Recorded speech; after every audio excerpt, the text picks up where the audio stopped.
mais comprenez-moi, là. Les politiciens sont élus pour gouverner. Ils n'ont pas toujours écouté leurs fonctionnaires. Mais quand même, dans le cas du ministère des Affaires internationales, des Affaires étrangères au fédéral, il semble, puis du ministère du patrimoine, il semble qu'on avait relativement peu de foi ou d'intérêt dans cette mission ou cette possibilité d'une mission de Mélanie Joly en Corée du Sud. Elle a un intérêt, elle, pour la K-pop. Écoutez, essentiellement... ce qu'on en connaît, parce que vous êtes tous perdus un peu comme moi. Moi, je savais que ça existait de façon lointaine, la K-pop. Les gens qui sont moins familiers, la chanson qu'on a entendue à satiété, qui est un résultat de ça, nous, c'est Gangnam Style.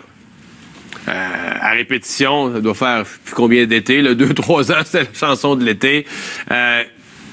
Donc, un style coréen, sud-coréen, mais mélangé clairement avec une sonorité de musique pop, qui fait que ça peut faire le tour du monde, et donc qu'on a appelé la K-pop. Et Mme Joly, elle, semble croire qu'il y a des choses à apprendre pour le Canada, que c'est une réussite de la part de la Corée du Sud et qu'il y a des choses à apprendre pour le Canada sur le plan de l'exportation, de la culture, de la capacité de faire rayonner ses produits culturels sur la scène mondiale. Donc, elle était déjà dans un voyage vers l'Asie, donc c'est pas un voyage spécifique en Corée, parce qu'il fallait qu'elle se rende ensuite en Chine, mais là, elle est partie un peu plus tôt pour aller passer 3 jours en Corée du Sud.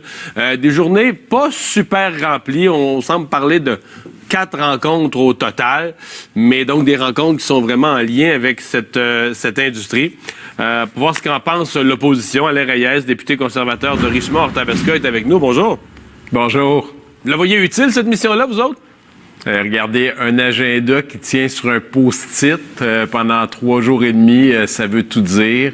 Et en plus, lorsqu'on prend connaissance des demandes à l'accès à l'information qui ont été faites par certains médias qui démontrent que même, et c'est pas la première fois dans le cas de Mélanie Joly, la ministre du Patrimoine, qui démontre que son personnel, les hauts fonctionnaires, avaient de sérieux doutes sur la nécessité d'une telle mission de 3-4 jours en Corée du Sud. Donc, je pense que les gens vont se faire une belle image de ça, mais ça se rajoute aux anciens voyages catastrophiques de ce gouvernement-là qui, à mes yeux, au niveau international en ce moment, démontre encore de plus en plus l'échec dans sa façon de faire la gestion des relations internationales. Mais une ministre n'est pas obligée d'écouter ses fonctionnaires, là. Non. Je pense, entre autres, au début, là, quand M. Harper est arrivé, puis les libéraux étaient au pouvoir depuis des années, tous les fonctionnaires et les hauts fonctionnaires nommés étaient libéraux.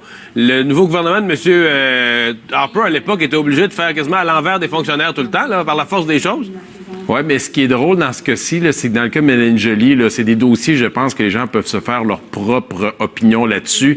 La première élément qui a été mis en évidence dans le dossier de Netflix, où son plus haut fonctionnaire lui a dit que ce dossier-là n'était pas bien ficelé, que la réponse qui était donnée ne répondait pas, je pense, à ce que l'on croyait, que c'était un dossier qui était inéquitable. On a vu ce qu'elle a fait par la suite. Je pense qu'on n'a pas besoin d'en rajouter. Là-dessus, les images parlent d'elles-mêmes.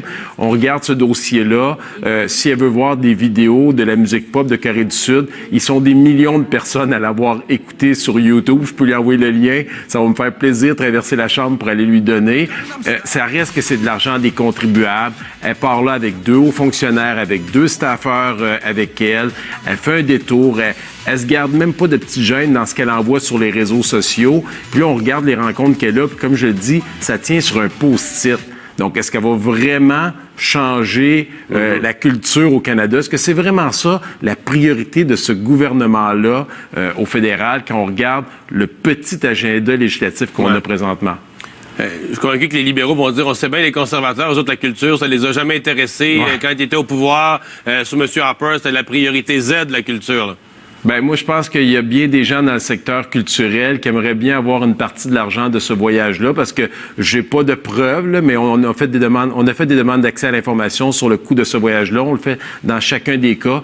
Puis, d'après moi, mon PIF me dit qu'ils n'ont pas voyagé en classe économique, puis qu'ils n'ont pas couché dans les petits hôtels, et que ce voyage-là, au bout de la ligne, lorsqu'on regardera le résultat de ces rencontres-là, je suis pas sûr que ça va avoir un grand impact sur la culture au Québec, au Canada. Puis, je tiens à dire, en même temps, le premier ministre Justin Trudeau est dans la région de Québec. On a des dossiers qui sont prioritaires à gérer au Québec, que ce soit le dossier de la Dévie, le dossier du Bois-d'Œuvre, le port Contrecœur dans la région de Montréal.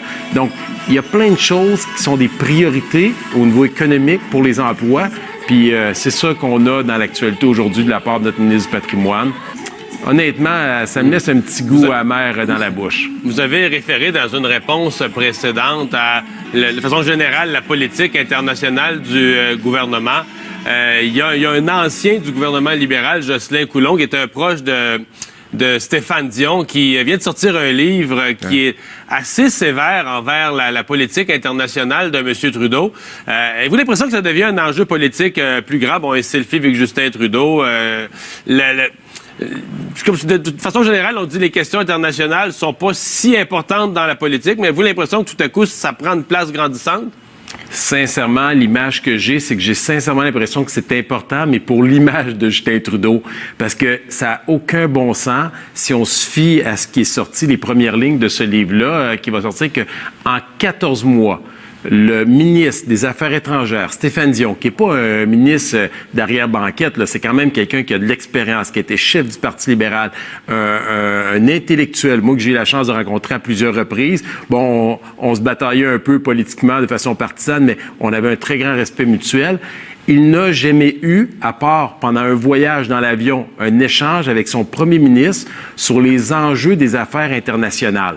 C'est assez frappant.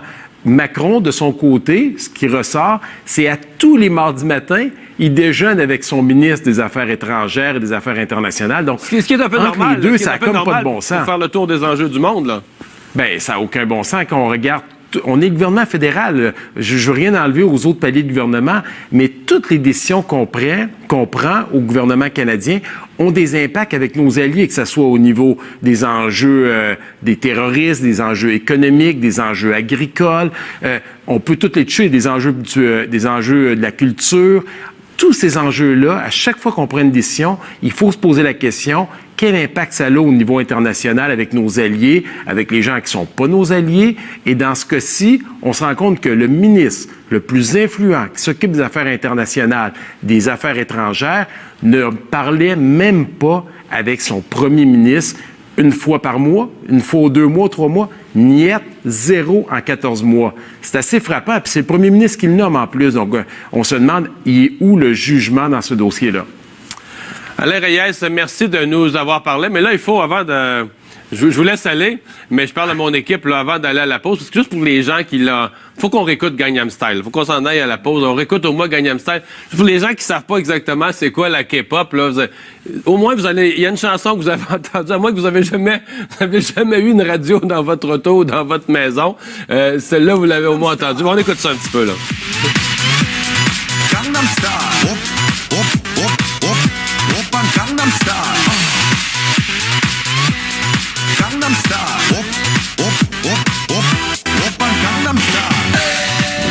Bon, toute l'équipe ici.